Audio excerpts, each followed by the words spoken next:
السلام علیکم ورحمۃ اللہ وبرکاتہ۔ الحمد للہ الذی لم يتخذ ولدا ولم يكن له شریک فی الملک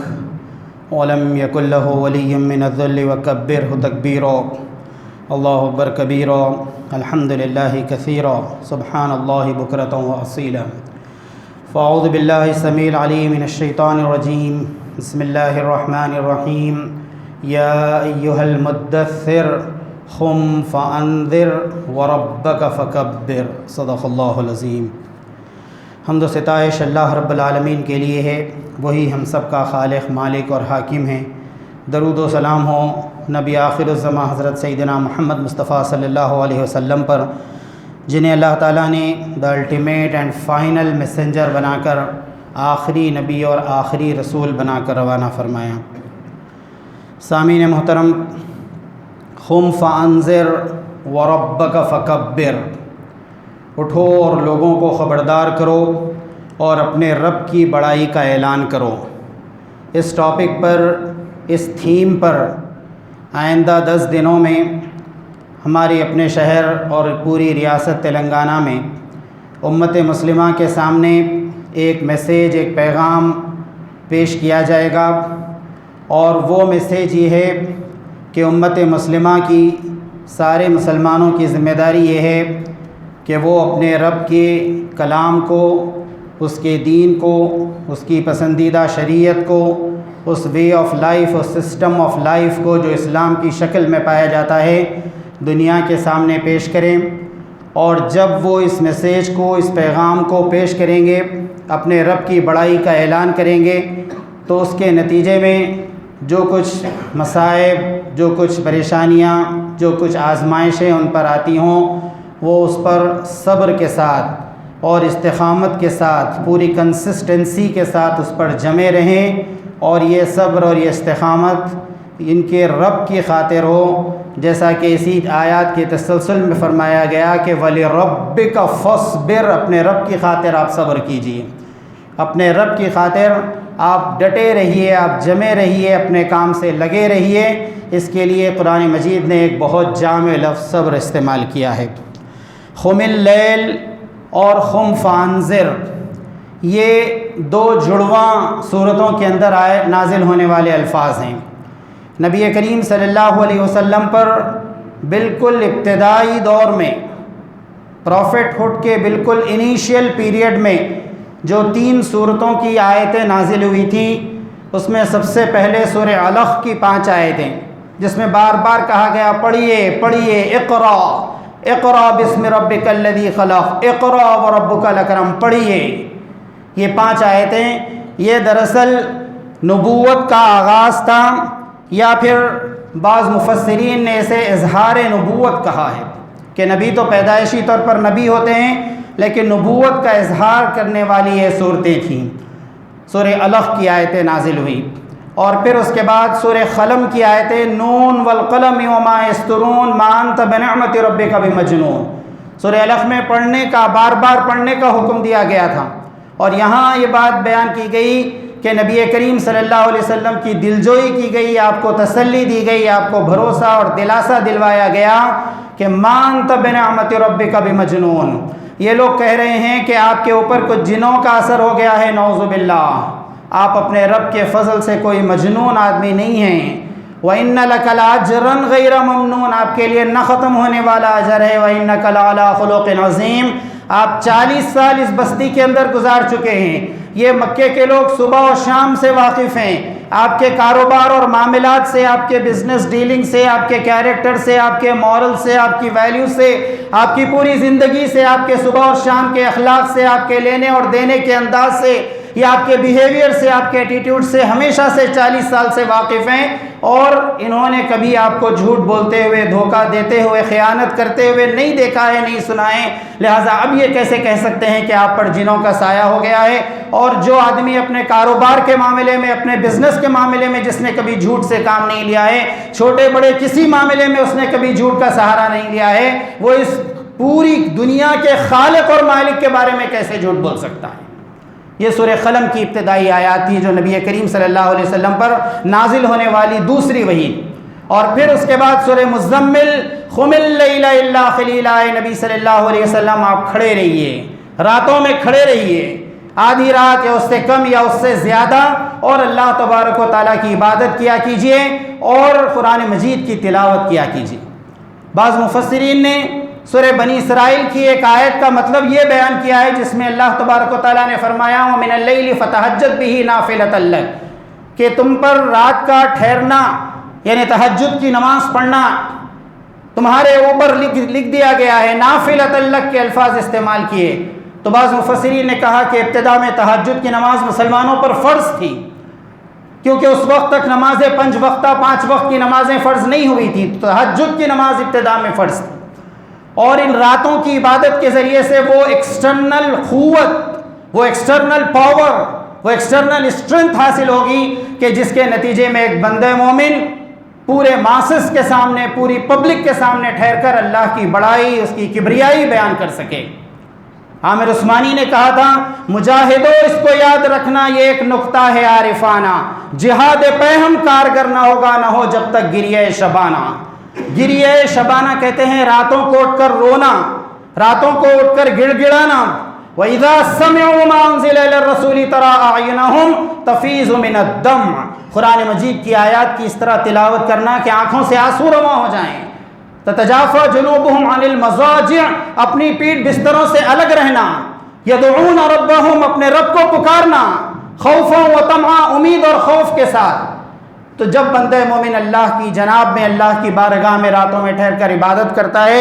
اور لمبی نماز پڑھتا ہے اور ترتیل کے ساتھ قرات پڑھتا ہے، تو اس کے اندر وہ قوت پیدا ہوتی ہے کہ وہ قم النہار کا کام کر سکے۔ قم اللیل یعنی رات میں کھڑے رہنا۔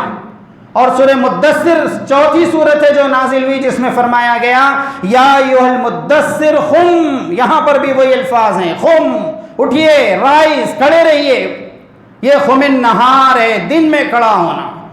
رات میں اللہ کے آگے کھڑے رہیں گے تو وہ قوت پیدا ہوگی کہ دن میں ماسس کے سامنے آپ ٹھہر سکیں گے، آپ پبلک کے سامنے ٹھہر سکیں گے، ان کے سامنے وَرَبَّكَ فَكَبِّرْ کا کام کر سکیں گے، اپنے رب کی بڑائی بیان کر سکیں گے، اپنے رب کی کبریائی کا اعلان آپ کر سکیں گے۔ یہ اہل ایمان کو حکم دیا گیا کہ اپنے رب کی بڑائی بیان کرو، اور اللہ تبارک و تعالیٰ کی بڑائی اور اس کی کبریائی بیان کرنا یہ دراصل تمہاری ذمہ داری۔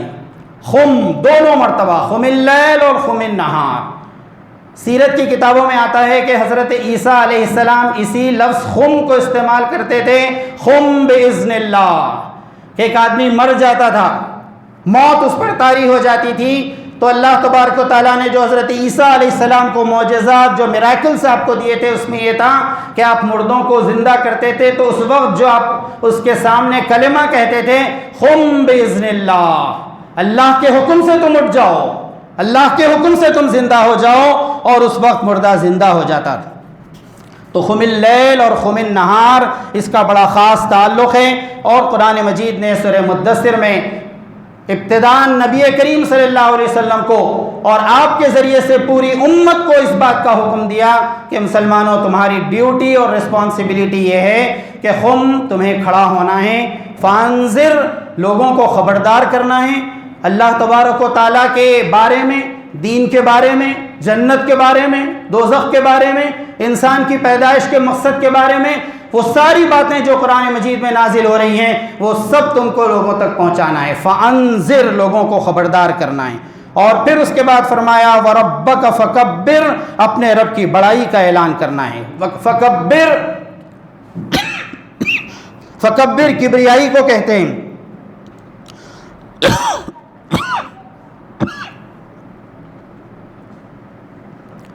یہاں اس بات کا حکم دیا گیا کہ تم اللہ کی بڑائی بیان کرو، اور چوتھی صورت ہے جو نازل ہوئی بالکل ابتدا میں، وَرَبَّكَ فَكَبِّرْ، اپنے رب کی بڑائی بیان کرو۔ اسی لیے اسلام میں اللہ اکبر، اللہ کی بڑائی بیان کرنا، اس کلمے کو، اس نعرے کو بڑی اہمیت دی گئی۔ اذان شروع ہوتی ہے اللہ اکبر کے کلمات کے ساتھ، مؤذن پکارتا ہے اللہ اکبر، اعلان کرتا ہے اللہ کی بڑائی کا، وہ اعلان کرتا ہے، اور اس کے ذریعے سے وہ تاریکیاں چھٹ جاتی ہیں، وہ سارے اندھیرے جو شرک اور کفر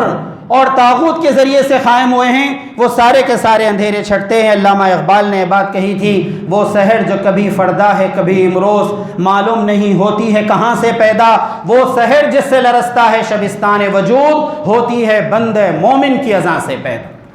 تو اللہ اکبر وہ کلمہ ہے جس کے ذریعے سے اذان کا آغاز ہوتا ہے، اور اللہ اکبر اللہ کی کبریائی اور بڑائی بیان کرنا وہ کلمہ ہیں جس کے ذریعے سے نماز کا آغاز ہوتا ہے۔ اور یہ تکبیر تحریمہ ہیں کہ اللہ اکبر کہہ کر نماز میں شامل ہوا تو گویا اس پر بہت سی جائز چیزیں بھی حرام ہو گئی۔ نماز میں شامل ہوتے ہی اس پر بات کرنا، کھانا پینا، ہنسنا بولنا اور عام قسم کی حرکتیں، ایکٹیویٹیز، وہ ساری چیزیں اس پر حرام ہو گئی۔ وہ ایک دوسری دنیا کے اندر اپنا قدم رکھ دیتا ہے، اور پھر یہ کہ 2 رکعت یا 4 رکعت پڑھتا ہے، اپنے رب سے تعلق قائم کرتا ہے، اور نماز کے اختتام پر دائیں اور بائیں السلام علیکم کہہ کر وہ دوسری دنیا سے پھر اس پہلی دنیا میں داخل ہوتا ہے۔ تو کہا گیا اللہ اکبر کے ذریعے سے تمہاری اپنی نماز کا آغاز ہوتا ہے، اور جانور کے گلے پر چھری پھیرتا ہے، اللہ اکبر کہہ کر چھری پھیرتا ہے۔ اور اسی لیے نعرے تکبیر یا اللہ اکبر کا یہ کلمہ ساری دنیا میں مسلمانوں کا شعار بن گیا ہے، اور دنیا کے مختلف حصے میں اللہ اکبر کی یہ صدا لگ بھگ 200 ممالک کے اندر، 200 کنٹریز کے اندر صبح سے شام تک 5 مرتبہ دی جاتی۔ اور کرناٹک کے ایک کالج میں، ایک کیمپس میں، ایک کمزور سی بظاہر ایک کمزور نظر آنے والی لڑکی نے سینکڑوں لوگوں کے موب کے سامنے، مجمع کے سامنے جب اللہ اکبر کا نعرہ لگایا تو پوری دنیا میں اس کی گونج محسوس کی گئی۔ پہلے یہ واقعہ ہوتا تھا اس طرح کا تو کالج تک، ایک گلی تک، ایک محلے تک لمیٹڈ رہتا تھا، لیکن اللہ تعالیٰ نے ایک ایسا میڈیا حوالے کیا، ہمارے ہاتھوں میں دے دیا کہ اس نعرے تکبیر کی گونج پوری دنیا کے اندر محسوس ہوئی، اور لوگوں کو معلوم ہوا کہ بظاہر ایک کمزور سی نظر آنے والی مسلم لڑکی کی زبان سے نکلے ہوئے چند کلمات 2-4 مرتبہ کہے ہوئے اللہ اکبر، یہ پوری دنیا میں وائبریشن لا سکتے ہیں، پوری دنیا میں ارتعاش پیدا کر سکتے ہیں۔ تو حکم دیا گیا اس بات کا کہ وَرَبَّكَ فَكَبِّرْ، اپنے رب کی بڑائی بیان کرو، اور پھر یہ کہ خُمْ فَأَنذِرْ، لوگوں کو خبردار کرو، لوگوں کو اللہ تبارک و تعالیٰ کی نافرمانی کے برے انجام سے آگاہ کرو، لوگوں کو اس بات پر وارن کرو کہ اگر تم اللہ کی نافرمانی کرو گے تو اللہ تبارک و تعالیٰ کی پکڑ بہت سخت ہے۔ یہی بات ہے جو سورہ انعام میں کہی گئی، وَأُوحِيَ إِلَيَّ هَذَا الْقُرْآنُ لِأُنذِرَكُمْ بِهِ وَمَن بَلَغَ،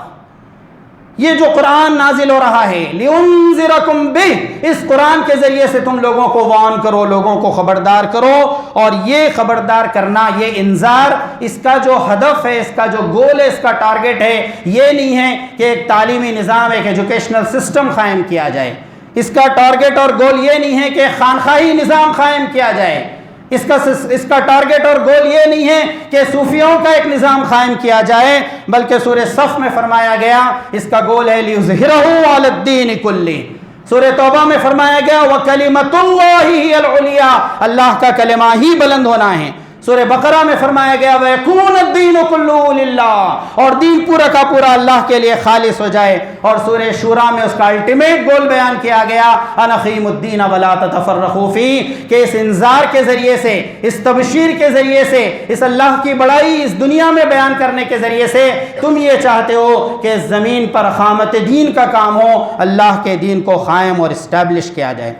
جب امت مسلمہ کے افراد اس کام کو شروع کریں گے، لوگوں تک پہنچیں گے، اللہ کی بڑائی بیان کریں گے، اللہ کی کبریائی بیان کریں گے، جنت اور دوزخ کا تصور ان کے سامنے پیش کریں گے، تو پھر اس کے بعد ان کے لیے ویسے ہی زمین پر حالات پیدا ہوں گے جیسے کہ نبی کریم صلی اللہ علیہ وسلم نے حدیث میں فرمایا کہ بنی اسرائیل پر جو حالات پیدا ہوئے تھے،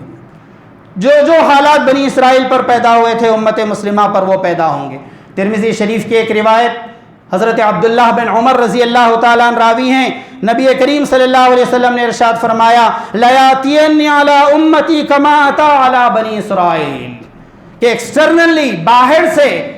میری امت کے اوپر وہ سب مصیبتیں، وہ سب پریشانیاں آئیں گی جو پریشانیاں اور مصیبتیں بنی اسرائیل پر آئی تھیں، اور پھر انٹرنلی بھی ان کے ساتھ یہی معاملہ ہوگا۔ بخاری اور مسلم میں ابو سعید خدری رضی اللہ تعالیٰ عنہ بیان فرماتے ہیں، نبی کریم صلی اللہ علیہ وسلم نے ارشاد فرمایا لَتَّبِعَنَّ سُنَنًا مِّن قَبْلِكُمْ شِبْرًا بِشِبْرٍ، کہ تم اپنے سے پہلے والے لوگوں کے پیچھے یعنی بنی اسرائیل کے پیچھے اس طرح چلو گے کہ بالش کے ساتھ بالش وزراعن بزراعن، ہاتھ کے ساتھ ہاتھ، یہاں تک کہ اگر وہ کوئی بل یا سوراخ میں گھس گئے تو تم بھی اس بل کے اندر جا گھسو۔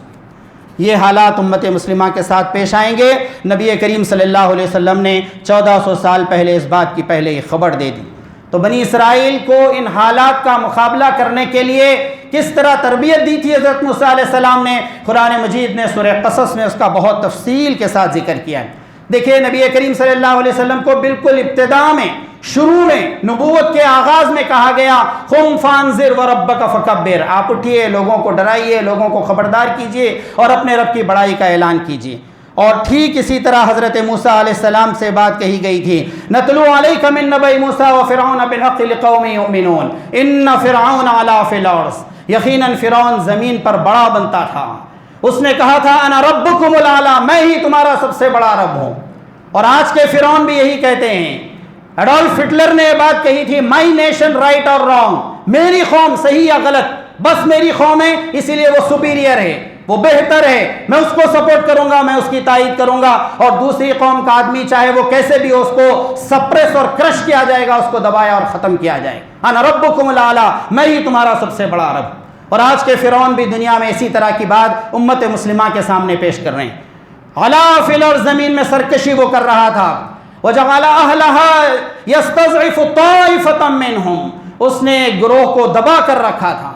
گروہوں میں لوگوں کو بانٹ دیا اور ایک گروہ کو اس نے دبا کر رکھا تھا، یذبح ابناءہم ویستحیی نساءہم، اور اس نے ایک کام یہ کیا تھا کہ لڑکیوں کو زندہ چھوڑتا تھا اور لڑکوں کو ختم کروا دیتا تھا۔ ظلم کا اور زیادتی کا ایک عذاب تھا جو اس نے مسلط کر دیا تھا، اور ایسے ہی اس نے اس بات کا اعلان کیا تھا کہ جو اس کی خدائی کو، جو اس کی بڑائی کو نہیں مانیں گے ان سب کا خاتمہ کر دیا جائے گا۔ بالکل ابتدا میں فرعون نے یہ بات کہی تھی، قرآن مجید نے سورہ قصص کے پہلے رکوع میں یہ بات کہی، یہ فرعون کا ورژن تھا، یہ فرعون کے ارادے تھے کہ ہم اللہ پر ایمان رکھنے والوں کو اس طرح دبائیں گے اور ختم کر دیں گے۔ یہ فرعون کا اعلان تھا، اس کا اناؤنسمنٹ تھا، اور اللہ تبارک و تعالیٰ فرماتے ہیں ذرا یہ بھی سنو کہ ہمارا کیا اعلان تھا، ہمارا کیا اعلان تھا،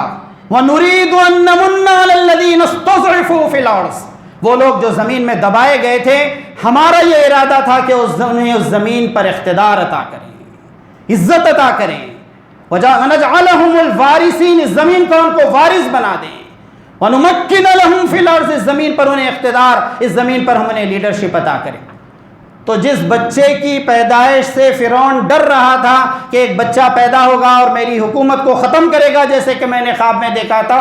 اللہ تعالیٰ نے ایسی شان کا مظاہرہ کیا اس زمانے کے اندر، اللہ تعالیٰ نے اپنی ایسی شان بتائی کہ اسی بچے کو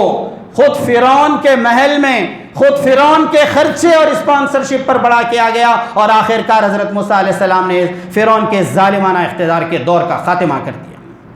یہ اللہ تبارک و تعالیٰ کی قدرت ہے، یہ اس کی شان ہے جس کا اس نے اظہار کیا سورہ قصص کے ابتدا میں، وَنُمَكِّنَ لَهُمْ فِي الْأَرْضِ وَنُرِيَ فِرْعَوْنَ وَحَامَانَ وَجُنُودَهُمَا، وہ فرعون، وہ حامان، اس کی فوج اور اس کے لشکر، یہ ہم سب کو مزاح چکانے والے تھے اور انہیں بتانے والے تھے کہ تم خطا کار ہیں اور تم ہی غلطی پر۔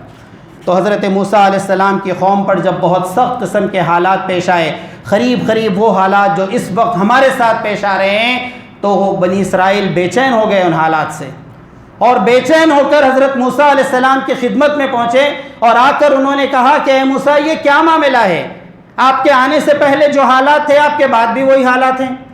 پیغمبر کی موجودگی سے ہمارے حالات میں کوئی تبدیلی نہیں آئی۔ قالوا اوذینا من قبل ان تاتینا ومن بعد ما جئتنا، پہلے بھی وہی حال تھا ابھی بھی وہی ہے، پہلے بھی مارے جا رہے تھے اب بھی مارے جا رہے ہیں، پہلے بھی دبائے جا رہے تھے اب بھی دبائے جا رہے ہیں، پہلے بھی قتل ہو رہا تھا ہمارے لوگوں کا ابھی بھی قتل عام ہو رہا ہے، آپ کے آنے کے بعد حالات میں کوئی تبدیلی واقع نہیں ہوئی ہے موسیٰ، ایسا کیوں ہے؟ قالوا اوذینا من قبل ان تاتینا ومن بعد ما جئتنا، تو اس موقع پر حضرت موسیٰ علیہ السلام نے جواب میں جو بات کہی، قال موسیٰ لقومہ استعینوا باللہ واصبروا، اے میری قوم کے لوگوں تم اللہ سے مدد مانگو اور ڈٹے رہو، واصبروا ان الارض للہ، یہ زمین اللہ کی ہے، یورثھا من یشاء، وہ جسے چاہتا ہے اس کا وارث بناتا ہے، یہ اس کی اسٹریٹجی، اس کی مشیت ہے کہ آج اس نے فرعون کو اقتدار اور حکومت بخشا ہے، اور کل اس کی مشیت یہ ہوگی کہ وہ کسی اور کو اقتدار اور حکومت عطا کرے گا۔ آج وہ تم تکلیف کی حالت میں ہو اور کل فرعون تکلیف سے بے چین ہوگا، اور پھر دنیا نے وہ دن دیکھا کہ پانی میں ڈوبتے وقت پکار رہا تھا آمنا برب العالمین رب موسیٰ و ہارون، موسیٰ اور ہارون کے رب پر میں ایمان لاتا ہوں۔ تو اس وقت یہ حالات امت مسلمہ کے اندر پیش آئے ہیں، اور ان حالات میں ہمارے لیے بڑا سبق ہے، اور حضرت موسیٰ علیہ السلام نے یہ سبق صرف 2 باتوں میں ہمیں پڑھا دیا تھا۔ قال موسیٰ لقومہ استعینوا باللہ واصبروا، موسیٰ علیہ السلام نے کہا کہ میرے قوم کے لوگوں اللہ سے مدد مانگو اور جمے اور ڈٹے رہو، کوئی تمہیں ایمان سے ہٹا نہ پائے، کوئی تمہیں جھکا نہ سکے، کوئی تمہارے ایمان کو خرید نہ سکے، اور پھر یہ کہ تم اپنے ایمان پر استقامت کا ثبوت دو گے تو ان الارض للہ یورثھا من یشاء، اللہ تعالیٰ جب چاہے گا تمہیں اس زمین کا وارث بنائے۔ حضرت عبداللہ بن حذافہ رضی اللہ تعالیٰ عنہ، ان کا ایک بہت خاص واقعہ پیش آیا تھا، ان حالات میں ہمارے لیے بہت سبق فراہم کرتا ہے۔ روایت میں آتا ہے، سیرت کی کتابوں میں آتا ہے کہ حضرت عمر بن خطاب رضی اللہ تعالیٰ عنہ کا دور خلافت ہے، رومیوں سے، جو عیسائی تھے کرسچن سے، ان سے مسلمانوں کی لڑائی ہوئی تو ایک بڑی تعداد میں مسلمانوں کو قید کر لیا گیا، اور ان کے کمانڈر عبداللہ بن حذافہ رضی اللہ تعالیٰ عنہ کو بھی قید کر دیا گیا۔ عیسائیوں کے بادشاہ نے، جو کرسچن کنگ تھا اس زمانے کا، اس نے کہا کہ اگر تم عیسائیت قبول کر لو تو تمہیں میں حکومت میں شریک بنا لوں گا، پارٹنر ان دا گورنمنٹ، عیسائیت قبول کرنا ہوگا۔ آج تو یہی بات کہی جا رہی ہے، اور بدبختی سے کچھ لوگ جا کر قبول کر رہے ہیں تو انہیں کیبنٹ منسٹر بنا دیا جا رہا ہے، اور مسلمانوں کی طرح کا نام رکھنے والے کچھ لوگ جا کر قریب ارتداد تک پہنچ رہے ہیں، شرک کے اندر مبتلا ہو رہے ہیں، تو انہیں گورنر بنایا جا رہا ہے، بہت سے لالچ اور بہت سی چیزیں انہیں دی جا رہی ہیں۔ تو حضرت عبداللہ بن حذافہ سے بادشاہ نے کہا کہ تمہیں حکومت میں شریک کر لیا جائے گا، تو انہوں نے اس بات سے انکار کر دیا اور کہا کہ شریک کی بات نہیں ہے، اگر پوری گورنمنٹ بھی میرے ہاتھ میں دے دو تب بھی میں عیسائیت قبول کرنے والا نہیں۔ تو بادشاہ نے صلیب پر انہیں لٹکانے کا حکم دیا، صلیب پر انہیں لٹکا دیا گیا، رسیوں سے باندھ دیا گیا، تیر اندازوں کو حکم دیا گیا کہ خوب تیر برسائیں، اس طرح کے کوئی تیر ان کو نہ لگے، دائیں بائیں اور اوپر اور نیچے سے نکل جائے، بس خوف زدہ کیا جائے۔ اور ٹھیک اسی طرح ہمیں بھی خوف زدہ کیا جا رہا ہے اس وقت۔ حضرت عبداللہ بن حذافہ رسیوں سے بنے اطمینان سے منظر دیکھ رہے ہیں کہ کوئی بھی تیر کسی بھی وقت سینے پر لگ سکتا ہے اور ختم ہو سکتے ہیں، لیکن بڑے اطمینان کے ساتھ یہ منظر دیکھ رہے ہیں۔ اور پھر بادشاہ نے آفر کیا، انہوں نے پھر انکار کر دیا عیسائیت کو ماننے سے، کرسچینٹی کو قبول کرنے سے۔ بادشاہ نے کہا صلیب سے اتارا جائے، اور تیسری تدبیر اختیار اس نے کی، ایک بڑے دیگچے میں کھولتا ہوا پانی لایا گیا، گرم کیا گیا اس پانی کو اور زیادہ، اور 2 مسلمان قیدیوں کو اس میں ڈالا گیا، ان کا جسم اس پانی میں پگھل گیا۔ بادشاہ نے کہا کہ اب کم از کم قبول کرنے تیار ہو، تو انہوں نے کہا کہ میں اب بھی قبول کرنے کے لیے تیار نہیں ہوں، اور رونا شروع کر دیا۔ بادشاہ سمجھا کہ ڈر گئے ہیں، خوف زدہ ہو گئے اور رو رہے ہیں۔ پوچھا کس بات پر رو رہے ہو؟ کہا کہ موت بالکل قریب ہے، اللہ تعالیٰ نے 1 جان دی ہے، اگر 1 لاکھ جانیں دیتا تو اسلام پر میں قربان کر دیتا۔ رونا خوف کی وجہ سے نہیں ہے، 1 ہی جان ہے، اس بات پر رونا آ رہا ہے، جان دی ہوئی اسی کی تھی، حق تو یہ ہے کہ خدا نہ ہوا۔ اس کے بعد بادشاہ نے کہا کہ ٹھیک ہے، اس بات سے بھی یہ ماننے والے نہیں ہیں، بہت سی اور دوسری چیزوں کا لالچ دیا گیا، انہوں نے ہر چیز کا انکار کیا۔ آخر میں بادشاہ نے کہا کہ ٹھیک ہے، آخری آفر یہ ہے کہ تم آگے بڑھو اور میری پیشانی پر بوسہ دو، میری پیشانی پر ایک کس کرو، اس کے نتیجے میں تم کو چھوڑ دوں۔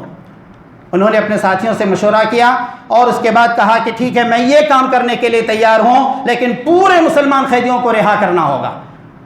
انہوں نے بادشاہ کی پیشانی پر کس کیا، بوسہ دیا، بادشاہ نے وعدے کے مطابق ان سب کو چھوڑ دیا۔ یہ پورا لشکر واپس رہا ہو کر آیا حضرت عمر بن خطاب رضی اللہ تعالیٰ عنہ کے دربار میں۔ حضرت عمر نے پورا واقعہ سنا تو اٹھ کھڑے ہوئے اور کہا کہ آج پورے مسلمانوں پر یہ فرض بنتا ہے کہ عبداللہ بن حذافہ کی پیشانی پر بوسہ دیں، اور سب سے پہلے میں اس کا آغاز کرتا ہوں۔ بہت غیر معمولی واقعہ سیرت کا، امت مسلمہ کو باؤنڈریز اور لمٹس مقرر کرتا ہے کہ وہ کہاں پر کمپرومائز کر سکتے ہیں اور کہاں پر انہیں استقامت کا زبردست ثبوت دینا ہوگا۔ تو راز کن فقاں ہے، اپنی آنکھوں پر عیاں ہو جا، خودی کا رازداں ہو جا، خدا کا ترجمہ ہو جا، تو معمار جہاں ہے۔ علامہ اقبال نے کہا تھا تیری نسبت براہیمی ہے، معمار جہاں تو ہے۔ اللہ تعالیٰ سے دعا ہے کہ ان باتوں پر غور کرنے اور عمل کرنے کی توفیق عطا فرما۔ رب اغفر وارحم وانت خیر الراحمین والحمد للہ۔